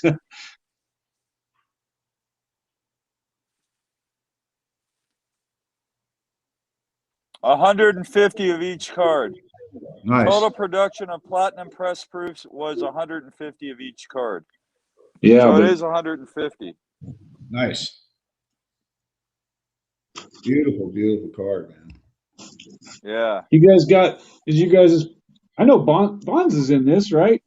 Due to a Thrill? Yeah. Yeah. So I can't remember which one's which. Which am I looking at? Okay, so yeah, I don't this have one the here, real low numbered ones. This is the one numbered to 100, which would be the triple, I guess. Then I got the quad as well, which is numbered to just 10. Yeah, that card is ridiculous, Eric. Yeah. Very, very tough run. I got the other two in the binder, but yeah, that's a very nice one to have. Yeah, here's incredibly tough to find. Yep, Ooh, the Radiance. Yeah, great set. Yeah, the Radiances. They're just beautiful, man. Absolutely. Oh yeah, there it is. There you go, Nate. On his. Yep, this one has a print run of 30. Yep. And it's a 1997 Pinnacle. 98. Or 98 Pinnacle Epic's Moment Emerald. So yeah, Aaron told your story about that card when you were off. Oh yeah, nice. Yeah, I picked it up at the National in 2017. But just an unbelievably gorgeous card. Look at that. I don't know. When you move it around in the light, beautiful card, man. The cool thing about that set is all of them look that good. It wasn't just the rare one that looks that good, but the entire set. Yeah. The easy to find ones look really good as well. So I know you were. Oh, look at that! No, I paid more than that, Ben. Oh, there you go, man. Nate. That's that was a no-brainer to buy it for $60. That's So here we fantastic. go. What do you got There's there, a Nate? hobby reserve. You were showing Right. yours off, right, Eric? Yeah. Going yard, hobby reserve. Yeah, these ones are tough. You don't see them too often. I've seen about 4 or 5 bonds pop up over the years. Okay. And glad to have one into the collection. Yeah, I bet you the print run's less than 100 on these, but of course it doesn't have the print run on the back of the card. And then here's another cool one. These were cards that were sent to Pinnacle for redemption, and this one was stamped. Oh, yeah. That one's so cool, when you man. redeemed them, yeah, for a short while when you redeemed them, they would stamp it with that Pinnacle logo. And then Pinnacle stopped doing that. I think they just threw the cards out after a while. But what it redeemed was this. So this card isn't that tough to great find, set. but yeah, it's a beautiful set. That sparkle kind of reminds me of the 2011 Topps Diamond kidding, Anniversary technology. Diamond Anniversary. Yeah. Sometimes you see that technology recycled. Oh, how did that not make your top 10, Aaron? Oh, it didn't, man. Beautiful, man. I mean, absolutely stunning. Looks really good with the purple. Yeah. Good one too, man. I love this one.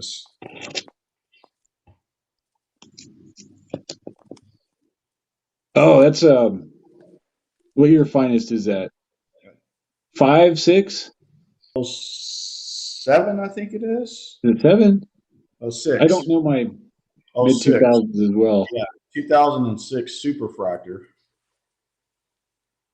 Oh man. 101. Holy smokes! Damn, I didn't realize that's what that was, Aaron. Wow. Yeah. The colors on here pop, man. That's a Superfractor for you. What you got there, Nate? Oh, is that the platinum? No, this is the 1997 or 98 Pacific Crown holographic silver. So, our Pacific Paramount, excuse me, holographic silver, Barry Bonds. Now, this card here has a print run of 99, but you just never see it. Hey, what's happening, John? I know maybe 3 or 4 copies of Bonds, and that's it. Yeah, man. You just never see it. And the reason why I think it's so tough to find, I bet you a lot of them got thrown out. The holographic silver is, the regular base card has like a silver font. It doesn't have that holographic silver. Yeah. And then the numbering on this card is really hard to see. It's like really faint right there on the bottom. See it right there? I remember when you showed it to me. So, man, that's... Yeah. I think people missed those. But yeah, I think a lot of people missed them, and a lot of them got thrown out. So I'm just going through some of the cards that from the era that we're talking about. I hope you had a great Thanksgiving, man. Filed away.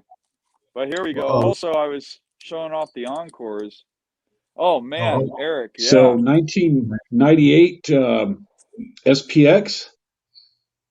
This is the Power Explosion Spectrum.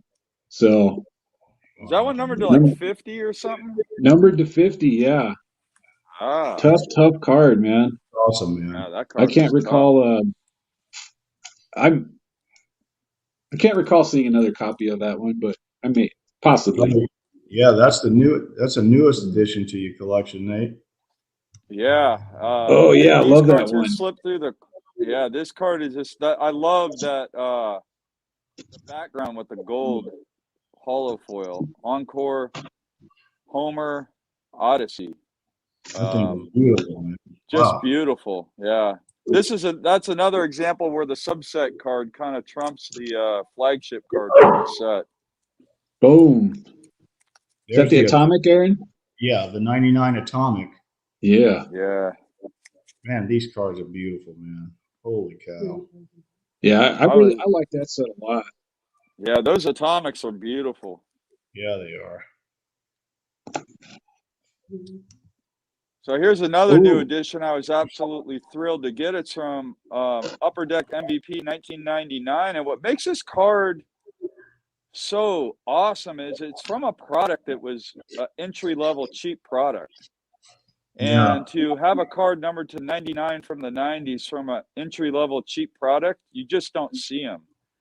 I've only seen a few of these surface, but this is numbered 19 of 100. You don't have to. Yeah, see here, Nate, here's the Sheffield one. Oh, there you go. Yeah. Yeah, it's such a beautiful card, man. Yeah, it's beautiful card. Great picture of Chef too. Mm-hmm. Man. Yep. So here's a unique piece from the 90s, 1996. Oh, we were talking about that one, Eric. This is what we were talking. Was it yesterday? We were talking about this one. Down the bonds. That card is gorgeous, man. So yeah, this one I got kind of lucky with this one because it didn't mention anything about having a serial number in the title. So I think a few people skipped over this one. I got it. I wonder if I got it off the same guy that that you got it off of, because I think I got this last year, last summer maybe. But okay. Yeah, I was pleasantly surprised when it came in. I didn't realize it had the guy's picture wasn't that great either. So here's another underrated card too, man. This card is incredibly tough to find. Is the Platinum Pacific Invincible? Oh man. Yeah. Yes. This card's beautiful. Yeah, these ones had that tough card. That's for sure. Through, 67. 67, yeah.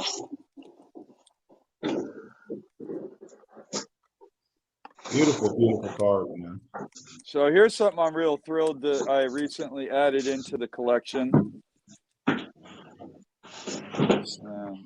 I got a few cards from this set, but it's like a negative image from the 96 Pacific or steel, leaf steel.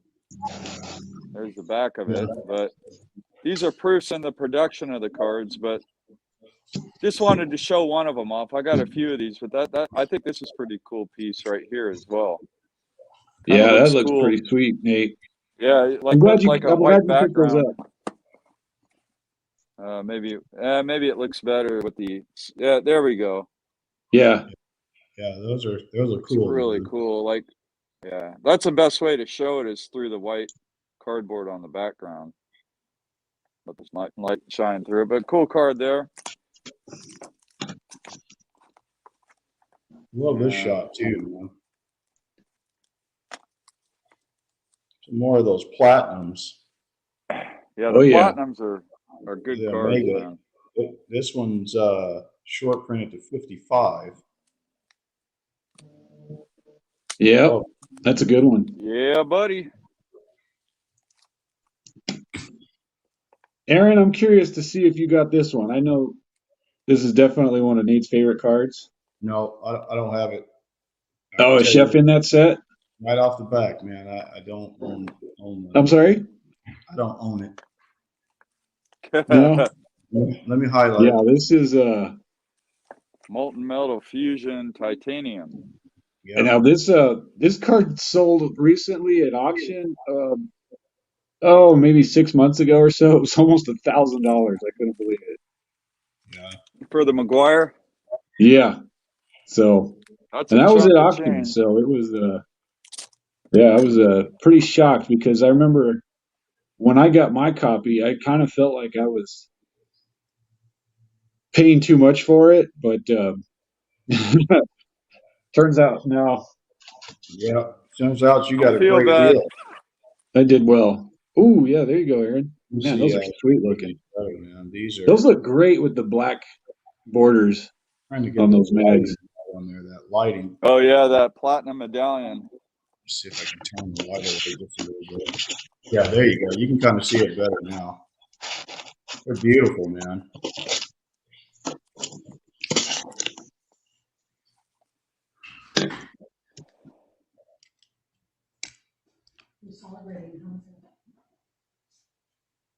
Wow. Do you have all of them? Die cut one. Yeah, I have. Do you have the whole run, Aaron? Most of them. Yeah, I'm missing a couple. Yep. Pretty tough to get, man. Yeah, they are. See what Nate's showing, the Refractor. Yeah, the 1996 Topps Ooh, Chrome. I'm gonna take this out of the bag. The bag ruins a card. that's a pretty But valuable card right there, Nate. yeah, I know. 1996 Topps Chrome Ken Griffey Jr. Refractor. Yeah, that card. Really, Man. really beautiful card. I remember buying this on eBay like in the 90s, back when you had to send a self-addressed stamped envelope and like a money order Oh or a man, check. that's classic. Yeah, and back in the 90s when you were ordering on eBay, when you sent a check, they would have to cash it and the funds would have to go through before they shipped the card. So you typically wouldn't get your card for like a month because it took Oh like 10 man. days for the check to clear. And then you had you had to wait for the guy to ship it. Plus you had to wait for the guy to cash the check and then wait for it to clear. I mean, it took Oh forever back wow, then. Aaron. Yeah, this card is mesmerizing, man. I'm trying to complete this whole rainbow on this. It's such a beautiful card, man. This one is Man, what this is is that? this That's is the like black. Donruss. It's the Power Alley. It's the black parallel. These ones are numbered to 5. Holy Oh, crap. okay. I've So never that's seen. okay. Wait, That's put that why I'm up not close. familiar with that set because that came after that's in the 2000s, Damn, right? dude. Yeah, this is card number 1 of 5. Wow. That That card's explains why I ridiculous. didn't know what the heck it was. Yeah, it's a beautiful card, man. So I got one more to Probably get, and I'm good. Oh, I forgot about that Oh, one. hold on. Let me get you. Oh, So this Dang, is that card is so sick. the Sports Illustrated Fabulous 40, and what's cool about this set is everybody that's in it, their serial number to the amount of home runs that they hit in 1998. yeah, dude, that's so So cool. Mac has the highest serial number, which is just at 70. But yeah, this is a pretty unique one. Yeah, I Really guess good looking. everybody that hit 40 or more homers in 98 got a card in that set, huh? Yep, exactly. Boom, There you classic. A classic. Oh yeah. God, Man, I wish like Mac had a card like that also. He's got the green all-star, which I love, but I would also like to have one of those. yeah, Chef's All got right, guys, some. I'm gonna show off one more card, then I'm gonna hop off, okay? All right, buddy. Sounds good, man. But here we go. Okay. Ooh, yeah. Love This is my that shine. favorite. Ooh, man. Yeah, the shine on the 1998, I mean, the atomics are cool, but just the regular refractors, the etching and just the texture and everything about these cards are unbelievable from 1998 Bowman's Best. Yeah, I agree, Nate. These cards are underrated, underappreciated, in my opinion. I love them. And I cannot have enough 1998 Bowman's Best refractors in my collection. Yeah, I'm gonna go off on this one right here. This one. Oh yeah. Oh yeah, that's a good one. The shine on this is. Yeah. Need I say any more, man? Yep. No, that's a great set. They did good on that one. Is See, that because it's got the atomic like the 2000 the 97s I like. Exactly. That's why I like it. It's numbered out of 250, man, but it's just a beautiful, beautiful card. Yeah, that card is unbelievable, man. All right. Got my last card right here. So oh yeah. That's how you go out. 99 Essential Credentials. Wow. Beautiful. Nice. Fellas, it's been a blast. Man, I'll tell you what, guys. We showed a lot of shine, but I could probably go another couple hours. Me too. We only scratched the surface of our collections, right? Yeah. Oh yeah, just the surface, man. Just scraping the very top. But man, that was fun, and I'm glad I was able to hop back on with you guys. Yeah, me too, Nate. Yeah, had a lot of fun, guys. All right, man. All right. All right, fellas. Until next time, man. You guys take care. All right. Have a good one. Good seeing you guys. Take care. You too. Peace. Peace.